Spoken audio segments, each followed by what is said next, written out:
चलिए, तो अब हम बात करते हैं क्वेश्चन नंबर 3 की। यहाँ पे लिखा है find the LCM and HCF of the following integer and by applying the prime factorisation method. तो हमें क्या करना है, यहाँ पे एलसीएम और एचसीएफ फाइंड करना है जो कि हमारे पास इंटीजर दिए गए हैं। चलिए, तो सबसे पहले हम क्या करेंगे, इसके प्राइम फैक्टर निकालेंगे बाय एलसीएम मेथड। ठीक है, सो 12 इसके फैक्टर निकालते हैं। तो जैसे 2 से 2 6 12, फिर 2 से 2 3 6 एंड फिर 3 से तो 3 1 3।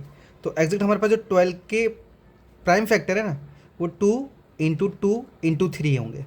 इसी तरीके 15 के हम निकालेंगे। सो यहाँ पे 2 से जाएगा नहीं तो 3 से जाएगा हमारे पास। सो 3 5 से 15 एंड 5 से जाएगा, सो 5 1 5। तो एग्जैक्ट हमारे पास जो 15 के फैक्टर है ना, वो हमारे पास 3 × 5 है। इसी तरीके से 21 के निकालेंगे हम। सो 21 की भी 3 से जाएंगे, 3 7 से 21 और 7 से 7 1 7। तो हमारे पास जो 21 है उनके फैक्टर हैं 3 × 7। ओके, चलिए, तो अब एलसीएम और एचसीएफ दोनों ही निकालते हैं इक्वल टू इक्वल। अब देखो, सबसे पहले हम एचसीएफ की बात कर लेंगे। तो देखो, एचसीएफ में हमारे पास सिर्फ कॉमन 3 दिख रहा है। देखो, एक ये 3 है, ये इसमें भी 3 आ रहा है और इसमें भी 3 आ रहा है, तो कॉमन हमारा सिर्फ 3 है। तो एचसीएफ हमारा 3 होगा। अगर हम एलसीएम की बात करें तो जो कॉमन नंबर है उसे हम 1 टाइम रखेंगे, बाकी के जो जितने दिए हैं हम उसे वापस उतने के अंदर रखेंगे। जैसे हमारे पास 2 × 2 × 5 × 7। जो चीज़ कॉमन होगी उसे हमें बार बार रिपीट नहीं करना है। ठीक है, चलिए, तो हम इनका मल्टीप्लाई निकालते हैं। जस्ट 2 2 4 और 4 5 जा हमारे पास होता है 20 एंड 27 जा जस्ट 140 होगा हमारे पास। 140 मैं यहाँ पे लिखता हूँ 140 × 3 एंड 14 3 जा हमारे पास होता है 42, मतलब 420 हमारे पास आएगा। ये एलसीएम। ओके, देखो, एचसीएफ हमारा 3 है और एलसीएम हमारे पास 420 है। ठीक है, मैं एक बार चेक कर लेता हूँ। हाँ, सही है हमारा। चलिए, अब हम बात करते हैं सीधा क्वेश्चन नंबर 2 की। तो 2 में हमारे पास इनके फैक्टर निकालेंगे तो हमारे पास 17 के जो फैक्टर होंगे ना, वो हम 17 × 1 रख सकते हैं। ठीक है, इसी तरीके से 23 के फैक्टर होंगे वो 23 × 1 और 29 की निकालेंगे तो हमारे पास 29 × 1। देखो, मैंने 1 इसलिए लिखा है बिकॉज हमारे पास क्या है, इनका एचसीएफ नहीं निकलेगा तो हमें × 1 लेना पड़ेगा। ठीक है, मीन्स जब हम एलसीएम लेते हैं ना, मतलब प्राइम फैक्टराइजेशन निकालते हैं ना, तो उस टाइम उसके फैक्टर नहीं निकलेंगे ना ज़्यादा। जैसे हमारे पास समझो कि मैंने 3 लिया, अब ये 3 के टेबल में पॉसिबल है। सो 3 1 जा 3। अब हमें 1 से एक और बार लेना पड़ेगा बिकॉज हमें एचसीएफ चाहिए इस वजह से। तो इसी वजह से हमने क्या किया, तीनों में 1 1 लिया है। तो हमारा जो एचसीएफ है ना, वो हमारा आ जाएगा 1। ओके, अब हमें निकालना क्या है, अब एलसीएम निकालना है हमारा। तो एलसीएम इक्वल टू, एलसीएम क्या होगा हमारे पास, जो कॉमन हो तो 1 रखेंगी, तो 1 × 17 × 23 × 29 एंड इक्वल।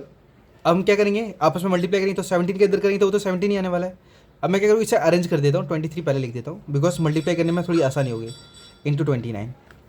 अब मल्टीप्लाई करेंगे तो 17 3 जा, मैं मल्टीप्लाई थोड़ा साइड में कर रहा हूँ। ठीक है, जस्ट मैं आपको यहाँ दिखाता हूँ कि मल्टीप्लाई कैसे करूँ। देखो, 17 3 जा 51 और 17 2 जा 34 होता है 34।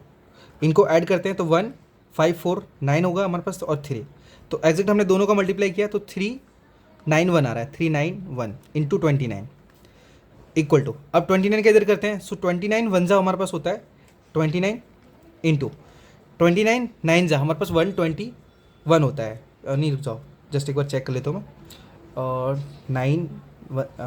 29 1 जा, जस्ट वेट, 29, हाँ 261 बरोबर है। तो हमारे पास 29 9 जा 261 आता है, 261। ओके, इंटू एंड 29 3 जा हमारे पास आता है 87। ठीक है, 87। सो 87।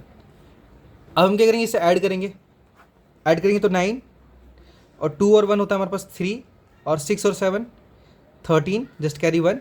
तो 8 और 2 10, 10 और 1 11 हो जाएगा। तो एग्जैक्ट हमारे पास जो एलसीएम आएगा वो 11,339 आएगा। ओके, सो आई होप आपको मालूम पड़ गया होगा एचसीएफ और एलसीएम दोनों ही मैंने निकाल दिया है। चलिए, सो हम इस क्वेश्चन का 3rd नंबर का निकालते हैं। 3rd वाला पॉइंट हमारे पास ये है। चलिए, तो सबसे पहले हम तीनों के फैक्टर निकालेंगे अलग अलग। देखो, इनके फैक्टर निकलेंगे, इसी वजह से मैं निकाल रहा हूँ। यहाँ पे 17 23 और 29 इनके कोई फैक्टर नहीं निकलेंगे, इसलिए मैंने इसे शॉर्टकट में रखा इस तरीके से। चलिए, तो हम तीसरे वाले को अंजाम देते हैं। तो 8 के पहले फैक्टर निकालेंगे प्राइम फैक्टर। सो 2 से 2 4 ज़ा 8, फिर 2 से 2 2 ज़ा 4, फिर 2 से 2 1 ज़ा 2। तो एग्जैक्ट हमारे पास जो 8 के फैक्टर हैं वो 2 इंटू 2 इंटू 2 है। इसी तरीके से हम 9 के भी निकालेंगे। सो 9 के टेबल में से मतलब 3 के टेबल में 9 आ सकता है। सो 3 3 ज़ा 9, फिर 3 से करेंगे 3 1 ज़ा 3। तो एग्जैक्ट हमारे पास जो 9 के फैक्टर हैं वो 3 इंटू 3 है।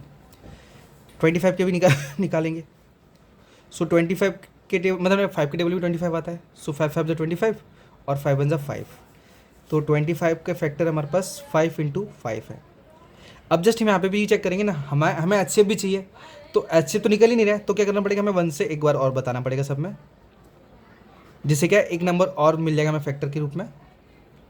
ओके, तो हमारा यहाँ पे एच है वो हो जाएगा 1, बिकॉज 1 हमारे पास सब में कॉमन हो जाएगा। ठीक है, कभी भी याद रखना किसी भी नंबर का हम एच निकालेंगे, 0 कभी पॉसिबल ही नहीं है, आता ही नहीं है। तो आपको 1 1 और दिखाना पड़ेगा। ठीक है, जहाँ पे नहीं आएगा कॉमन वो 1 हो जाएगा वहाँ पे एच हमारा।